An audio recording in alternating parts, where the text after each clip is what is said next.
لا إله إلا الله محمد رسول الله لا إله إلا الله محمد رسول الله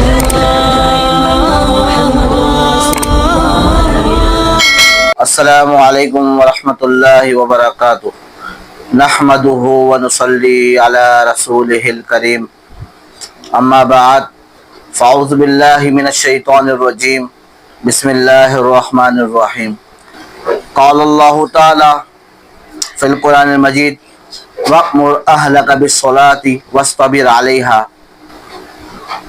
میرے محترم بھائیوں، دوستوں، بزرگوں، عزیزوں، آج میں جس موضوع پہ بات کرنے لگا ہوں کہ بچوں کی تربیت والدین کی سب سے بڑی ذمہ داری ہے۔ والدین کی ذمہ ہے کہ بچوں کی تربیت کرے۔ جب وہ پیدا ہو تو اس کا نام اچھا رکھے، جب بچہ پیدا ہو تو اس کے سیدھے کان میں اذان دی جائے، الٹے کان میں اقامت کہی جائے، اور جب بچہ پیدا ہو اس کو دنیاوی تعلیم بھی دلائی جائے اور دینی تعلیم بھی لازمی دلائی جائے، اور اس بچے کے ساتھ بچے کو دین بھی لازمی سکھایا جائے اور دنیا کا علم بھی لازمی سکھایا جائے۔ کیونکہ والدین کی ذمہ، آج میں جس موضوع پہ بات کرنے جا رہا ہوں، جسارت کر رہا ہوں، جس پر نسلوں کا مستقبل اور امت کا کل کھڑا ہے، جس پر نسلوں کا مستقبل اور امت کا کل کھڑا ہے، اور وہ ہے بچوں کی اسلامی تربیت۔ اسلامی تربیت اللہ پاک نے بھی حکم دیا، جیسے میں نے آپ کے سامنے قرآن کی آیت پڑھی ہے، وَأْمُرْ أَهْلَكَ بِالصَّلَاةِ وَاصْطَبِرْ عَلَيْهَا۔ اللہ فرما رہے ہیں کہ اپنے گھر والوں کو نماز کا حکم دو اور اس پر خود بھی صبر سے قائم رہو۔ آپ نے اپنے اولاد کو، بیٹی ہو، بیٹا ہو، بیوی ہو، سب کو نماز کا حکم دینا ہے اور خود بھی اس پر جمے رہنا ہے، خود بھی نماز نہیں چھوڑنی۔ اور نبی پاک صلی اللہ علیہ وسلم بچوں سے بہت محبت فرماتے تھے، بہت زیادہ محبت فرماتے تھے، بچوں کے ساتھ کھیلتے تھے اور سلام کرتے اور گود میں اٹھاتے تھے۔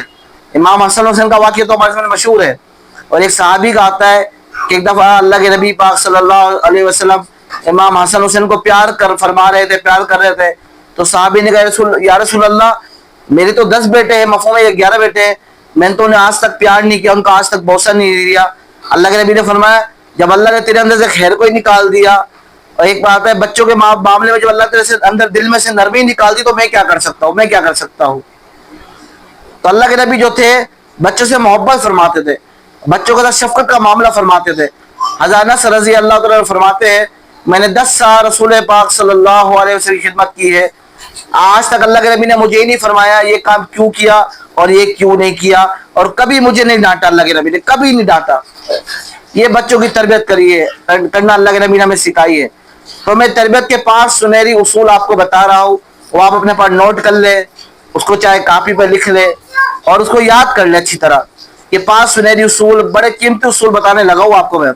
پہلا اصول کیا ہے بچوں کے معاملے میں؟ بچے جو ہوتے ہیں محبت سے سدھرتے ہیں، بچے محبت سے سدھرتے ہیں، سختی سے نہیں سدھرتے۔ اب بعض بچے ضدی ہو جاتے ہیں، ماں باپ اسے باہر ہوتے ہیں کہ ہم اس کو سیدھا کریں گے، اس کو ڈرائیں گے، اس کو ماریں گے، اسے کوٹیں گے، اس سے بچہ اور چڑچڑا پن کا شکار ہو جاتا ہے، بچے اور ضدی بن جاتے ہیں، اس سے بچے سدھرتے نہیں، بچے اور بگڑ جاتے ہیں، پھر انسان پریشان ہوتا ہے میرا بھائی بیٹا میری بات نہیں مانتا، میری بیٹی میری بات نہیں مانتی۔ وجہ کہ بچوں کو محبت نہیں دی جاتی، بچوں کو پیار محبت سے سمجھایا نہیں جاتا، ان پہ سختی کی جاتی ہے، جس کی وجہ سے بچے جو ہے بگڑ جاتے ہیں۔ تو پہلا اصول کیا ہے؟ بچے محبت سے سدھرتے ہیں، سختی سے نہیں سدھرتے۔ دوسرا جو ہے والدین جیسا کرے گے بچہ ویسا ہی کرے گا، والدین جیسا کرے گے بچہ ویسا ہی بنے گا اور ویسا ہی کرے گا۔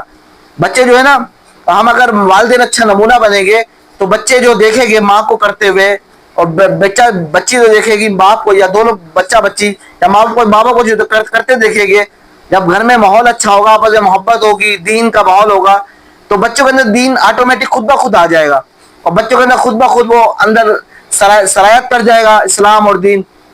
لیکن جب دیکھیں گے باپ ہر وقت لڑائی جھگڑے، ماں بھی گالیاں دے رہی ہے، باپ بھی گالیاں دے رہا ہے، ایک دوسرے سے لڑ رہے ہیں، ایک دوسرے سے جھگڑا، ہر وقت جھگڑا، تو بچوں کی تربیت نہیں ہوگی، اس سے بچے بگڑ جائیں گے۔ وہ دیکھیں گے ہمارے والدین ہر وقت لڑتے رہتے ہیں تو بچے بھی آپس میں لڑتے رہیں گے، اور والدین جیسا کریں گے، چاہے والد جتنی چاہے نصیحت کرے بیٹے کو، بیٹا آپ نے لڑنا نہیں ہے، آپ نے یہ اچھا انسان بننا ہے، اگر وہ خود لڑے گا اور ماں بیٹی کو جتنا اچھا سمجھائے بیٹی آپ نے ایسا نہیں کرنا, لیکن خود وہ لڑ رہی ہے, تو ہماری باتوں کا بچوں پہ اثر نہیں ہوگا. اثر ہوگا جب ہم عملی نمونہ خود بن کے دکھائیں گے. جب ہم خود عملی نمونہ بن کے دکھائیں گے تو بچوں پہ خود بخود آٹومیٹک اثر ہوگا. اور دیندار جب بن کے دکھائے گے, دین کا ماحول ہوگا, تو بچوں میں خود بخود دین سرایت کر جائے گا. پھر ہمیں کہنے کی ضرورت نہیں ہے, وہ عملی طور پر خود بخود دین میں سرایت کر جائے گا. تیسرا جو ہے وقت سے موبائل سے وقت نکال کر بچوں کے ساتھ بیٹھنا ہے. تیسرا سنہری اصول ہے, یہ نہیں ہر وقت موبائل چلاتے رہے, باپ بھی ہر وقت موبائل چلا رہا ہے اور ماں بھی ہر وقت موبائل چلا رہی ہے اور بچے کو موبائل میں لگا دیا. بہت سے والدین کیا کرتے ہیں, بچے کو بھی موبائل میں لگا دیتے ہیں کہ بس تو موبائل دیکھتا رہے, ہمیں تنگ نہ کر. جب بچہ کارٹون دیکھ رہا ہے, صبح بھی کارٹون شام بھی کارٹون, تو اسے والدین بھی کارٹون نظر آ رہے ہوتے ہیں. امی بھی کارٹون نظر آتی ہے اور ابو بھی کارٹون نظر آتے ہیں, بھائی جو ہے وہ بھی کارٹون نظر آتے ہیں. وجہ اس کی سارے دن جب وہ کارٹون دیکھتے ہیں تو انہیں اپنے گھر والے بھی کارٹون نظر آ رہے ہوتے ہیں سارے کے سارے. تو ہمیں چاہیے کہ ہم نے ایک وقت نکالنا ہے, یہ موبائل بھی چلانا ہے, لیکن ایک وقت نکال کے اپنے بچوں کو بھی لازمی دینا ہے. ایک وقت مقرر کرنا ہے کہ اتنا ٹائم مجھے اپنے بیٹا بیٹی کو لازمی دینا ہے, بچوں کو لازمی دینا ہے. وقت موبائل سے وقت نکال کر بچوں کے لیے لازمی ہم نے ٹائم نکالنا ہے. چوتھا اصول کیا ہے, سنہری اصول کیا ہے, اولاد کے لیے روزانہ خیر کی دعا کرنی ہے. ربنا هب لنا من ازواجنا وذرياتنا قرة اعين واجعلنا للمتقين اماما. اللہ میرے بچوں کو میری آنکھوں کی ٹھنڈک بنا, اللہ میری بیوی کو میری آنکھوں کی ٹھنڈک بنا. بیوی بھی دعا کرے اور والدین اپنے بچوں کو دعا کرے, اللہم ربی هب لی من الصالحین, اللہ میرے بیٹے کو نیک بنا, میری بیٹی کو نیک بنا. روزانہ اپنے بچوں کے لیے دعا کرنی ہے لازمی. اب ماں باپ تو چاہتے ہیں ہماری اولاد ہمارے لیے دعا کرے, لیکن یہ خود اپنے بچوں کے لیے دعا کرتے نہیں ہیں, جس کی وجہ سے وہ پریشان ہوتے ہیں, بچے ان کے نیک نہیں بنتے. جب نیک نہیں بنتے تو والدین کی خدمت بھی وہ نہیں کرتے. حالانکہ ہمیں حکم ہے, ہم ہر نماز میں پڑھتے ہیں رب اجعلنی مقیم الصلاۃ ومن ذریتی, اللہ مجھے بھی نماز کا پابند بنا اور میری اولاد کو بھی نماز کا پابند بنا. یہ چوتھا اصول ہے. پانچواں اصول کیا ہے کہ ہم نے سلام, وضو, اذان, مسواک, سچ بولنا, درود پڑھنا, یہ اپنے بچوں کو سکھانا ہے, سنت سکھانی ہے کہ بیٹا گھر میں جب آنا ہے آپ نے سلام کرنا ہے, بیٹا آپ کو بڑوں کو سلام کرنا ہے, بیٹا بڑوں کی عزت کرنی ہے, خود بیٹا وضو اس طریقے سے کرنا ہے, بیٹا وضو کی سنتیں یہ ہے, بیٹا اذان ہو تو باتیں نہیں کرنی, بیٹا مسواک کرنا رسول پاک صلی اللہ علیہ وسلم کی سنت ہے, بیٹا ہمیں سچ بولنا ہے. جب ہم خود سچ بولیں گے تو بچے خود بخود سچ بولیں گے. اب ہم خود تو جھوٹ بولے, باہر کوئی ہمیں بلانے کے لیے آیا, ہم بچے کو جا کے بولے جاؤ بول دو پاپا گھر پہ نہیں ہے, پاپا گھر پہ نہیں ہے. بچہ سوچے گا پاپا تو گھر پہ ہی ہے اور یہ کہہ رہے پاپا گھر پہ نہیں ہے, پاپا تو جھوٹ بول رہے ہیں. جب وہ جھوٹ بولتا دیکھے گا اپنے باپ کو یا ماں کو جھوٹ بولتا ہوا دیکھے گا تو بچہ بھی جھوٹ بولنا اس کے اندر چلا جائے گا, اور بچہ بھی سچ کبھی نہیں بولے گا. جتنا چاہے بولو بیٹا سچ بولو سچ بولو, وہ کہے پاپا آپ تو جھوٹ بولتے ہو, مما آپ تو جھوٹ بولتی ہو, تو بچے میں کبھی بھی سچ کا وہ نہیں جائے گا. تو والدین کو چاہیے خود سچ بولے تاکہ بچے بھی سچ بولنا سیکھے. تو ہم نے کہنا بیٹا سچ بولنا ہے, اور درود شریف کی پابند نہیں کرنی, خود بھی درود شریف پڑھنا ہے تاکہ بچوں کے اندر بھی درود جب پڑھے گے بچوں کے سامنے تو ان کے دل میں رسول پاک صلی اللہ علیہ وسلم کی محبت آئے گی, اللہ کے نبی کی زندگی ان کے اندر آئے گی. جب آئے گی تو اس میں ہمارا بھی فائدہ ہوگا اور آپ کا بھی فائدہ آئے گا. اور میں آپ کو ایک عملی مشورہ دینا چاہتا ہوں, اگر اس پہ عمل کریں گے تو ہم سب کا فائدہ ہے, ہم سب کا فائدہ ہے. کیا کرنا ہے, ہر دن بچے کو ایک نئی سنت سکھانی ہے کہ بیٹا بیت الخلا میں جانے سے پہلے یہ سنت ہے, بیت الخلا کے بعد یہ رات کو سونے کی یہ سنت ہے, اٹھنے کی یہ سنت ہے, کپڑے پہننے کی یہ سنت ہے, جاگتے وقت یہ سنت ہے, پانی پینے کی یہ سنتیں ہیں. اپنے بچوں کو روزانہ ایک سنت یاد کروانی ہے. بچہ ہمارا سمجھدار ہے اور بڑا ہے, بولنا سیکھ گیا ہے تھوڑا بہت, تو 4-5 سال کا بیٹا ہے یا بیٹی, اس کو ہم نے روزانہ ایک لازمی سنت اپنے نبی صلی اللہ علیہ وسلم کی بتانی ہے. دوسرا کیا کرنا ہے, اچھے کام پر داد دینی ہے, غلطی پر تنبیہ نہیں کرنی بلکہ رہنمائی کرنی ہے کہ بچہ کوئی اگر اچھا کام کر رہا ہے, بیٹی کوئی اچھا کام کر رہی ہے, چھوٹے بچے اچھا کام کر رہے ہیں, ان کو شاباش کہنا ہے, شاباش. اور بچے خوش ہو گئے, ان میں حوصلہ پیدا ہوگا, جذبہ پیدا ہوگا. ہم ان میں بچوں میں کیا وجہ ہے, جب کوئی اچھا کام کرتے تو شاباشی نہیں دیتے, ان کو حوصلہ نہیں بڑھاتے. حالانکہ حوصلہ بڑھانا ان کا حق ہے, حوصلے کی بڑوں کو بھی ضرورت ہوتی ہے اور چھوٹوں کو بھی ضرورت ہوتی ہے. اگر ہم جب تک اسے شاباش نہیں دیں گے, حوصلہ نہیں بڑھائیں گے, وہ بچہ آگے نہیں بڑھے گا, پیچھے رہے گا. تو ہمیں چاہیے اپنے بچوں کو شاباش دے, حوصلہ بڑھائے ان کا, ٹھیک ہے. اور کیا کرنا, اور کوئی غلطی کر جائے تو تنبیہ, ان کو غلطی پر تنبیہ نہیں کرنی بلکہ رہنمائی کرنی, ڈانٹنا پیٹنا نہیں ہے بلکہ سمجھانا ہے, بیٹا ایسے ایسے اچھا کام کرنا ہے. اور کیا کرنا ہے, گالی بدتمیزی یا موبائل لینے سے دور رکھے بچوں کو, گندے ایسے بچوں سے بھی دور رکھے جو گالیاں دیتے ہیں اور بدتمیزی کرتے ہیں. تو اگر وہ جب دیکھیں کہ بچے بدتمیزی کرتے ہیں وہ بھی بدتمیزی کریں گے پھر.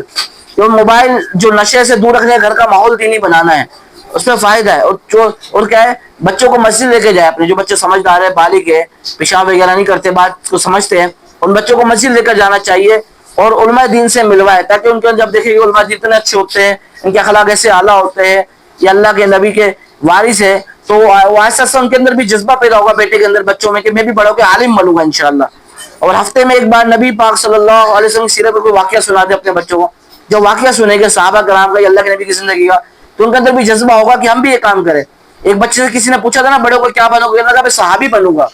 وہ صحابی الگ بن نہیں سکتے، لیکن میں اپنے گھر میں صحابی کا واقعہ سنا تو اس کے اندر جذبہ ہوا میں صحابی بنوں گا. جب بچہ سنے گا کہ صحابی ایسا ہوتا ہے یا عالم ایسا ہوتا ہے، اس کے اندر عالم بننے کا جذبہ پیدا ہوگا. پھر اداکار بننے کا جذبہ نہیں ہوگا، بلکہ دیندار بننے کا جذبہ پیدا ہوگا. تو ہم نے کیا کرنا ہے، روز پہ عمل کرنا ہے انشاءاللہ، تاکہ ہم سب کو اس پہ فائدہ ہو. تو ویڈیو بنانے کا مقصد یہ تھا کہ جو ہمارے اندر کمیاں ہیں، اور اکرموا اولادکم، رسول پاک صلی اللہ علیہ وسلم اپنی اولاد میں انصاف کرو. اپنی اولاد میں بھی انصاف کرنا ہے. یہ نہیں ایک بیٹے کو زیادہ ترجیح دی جا رہی ہے اور ایک بیٹے کو کم ترجیح دی جا رہی ہے، ایک بچے کو زیادہ ترجیح دی جا رہی ہے، دوسرے بچے کو کم ترجیح جا رہی ہے. ایسا نہیں، بچے ورنہ احساس کمتری کا شکار ہو جاتے ہیں. بچوں میں بھی آپس میں برابری رکھنی ہے، انصاف رکھنا ہے. ایک صحابی غالب نعمان بن بشیر رضی اللہ تعالیٰ عنہ، ایک دفعہ انہوں نے غلام دے دیا اپنے بیٹے کو، دوسرے بیٹے کو نہیں دیا. اللہ کے نبی کو کہا یا رسول اللہ آپ اس پہ گواہ بن جائے. اللہ کے نبی نے فرمایا ظلم پہ گواہ نہیں بن سکتا. آپ نے اور بیٹوں کو دیا نہیں دیا؟ یا رسول اللہ عرض کیا، کہا میں ظلم پہ گواہ نہیں بنتا، دینا ہے سب کو دو ورنہ کسی کو بھی نہ دو. تو اپنے بچوں میں انصاف کرنا ہے، برابری کرنی ہے، اس جن سے اس کے دل میں، بچے کے دل میں آپ کے لیے محبت آئے گی اور انشاءاللہ وہ دیندار بنے گا. ٹھیک ہے انشاءاللہ. والسلام علیکم ورحمۃ اللہ وبرکاتہ.